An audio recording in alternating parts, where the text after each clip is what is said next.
दिल्लीतील सीजेपी आंदोलनाचे पडसाद आता पुण्यातही उमटले आहे।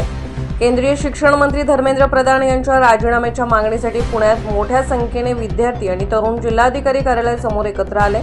आंदोलकांनी जोरदार घोषणाबाजी करत सरकारविरोधात निषेध व्यक्त केला। आंदोलनादरम्यान परिसरात कडेकोट पोलीस बंदोबस्त तैनात करण्यात आला होता। आंदोलकांनी शांततापूर्ण पद्धतीने आपली भूमिका मांडत निवेदन प्रशासनाकडे सुपूर्द केले। दिल्लीतील आंदोलनाला पाठिंबा देत महाराष्ट्रातील विविध शहरांप्रमाणेच पुण्यातही या आंदोलनाला मोठा प्रतिसाद मिळाला। दरम्यान दिल्लीत संसदेकडे निघालेल्या सीजेपी मोर्चाला पोलिसांनी अडवले। यावेळी अश्रुधुरांचा वापर करण्यात आला आणि अनेक आंदोलकांना ताब्यात घेण्यात आले। या घटनेचे पडसाद देशभर उमटत असून पुण्यातही आंदोलनही त्याच पार्श्वभूमीवर करण्यात आले।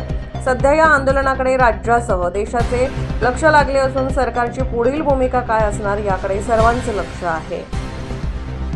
अशाच नवनवीन बातम्या व घडामोडी पाहण्यासाठी आमच्या चॅनलला लाईक, शेअर व सबस्क्राईब करा। टॉप न्यूज पुणे जाहिराती व बातम्या देण्यासाठी संपर्क मुख्य संपादक कैलास गायकवाड। संपर्क क्रमांक 8080 17 80 77।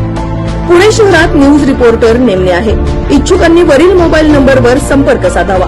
Top news Pune.